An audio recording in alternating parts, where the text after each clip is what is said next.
हाँ पिताश्री, आपकी ये पुत्री तपस्या करना चाहती है। पुत्री,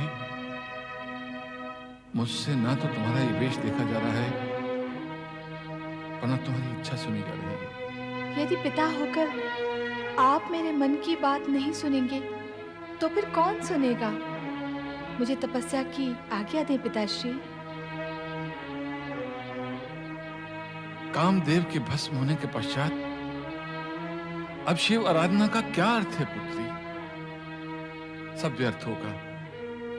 मेरी बात मानो, मैं तुम्हारे लिए किसी योग्य वर को खोजकर तुम्हारा उससे विवाह कर दूंगा। नहीं पिताश्री नहीं, ऐसे कठोर कठोर शब्द सुनना भी मेरे लिए अब कर्म है। मैं जन्म जन्मांतर के लिए सदाशिव को पति के रूप में स्वीकार कर चुकी हूँ। अब अन्य किसी की कल्पना करना अथवा नाम सुनना मेरे धर्म और चरित्र के विरुद्ध है, विरुद्ध है। पार्वती, अपनी वाणी पर संयम रख और साथ ही अपने माता पिता की मर्यादा का ध्यान भी रख। तेरे शब्द और तेरी वाणी सब कुछ तेरी आयु से आगे आगे भाग रहे हैं। मैंने क्या किया है माँ? अब तक तो विशेष कुछ नहीं किया है, पर आगे जो कुछ तू करने का विचार कर रही है, क्या वो उचित है? तू राजकुमारी है।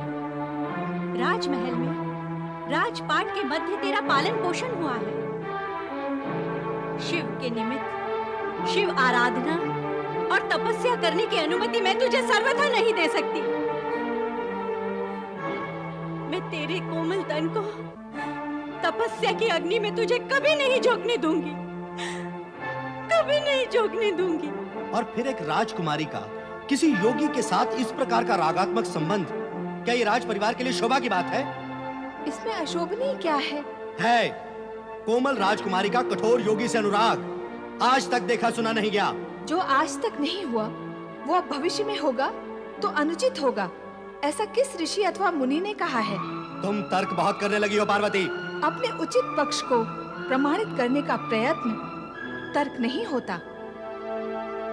मैनाक, तुम और तुम्हारी माँ दोनों शांत हो जाओ। हठ, क्रोध और उत्तेजना से हम किसी निर्णय पर नहीं पहुंच सकेंगे। मैंने निर्णय लिया है कि पार्वती को तपस्या की अनुमति दे देनी चाहिए। पिताश्री।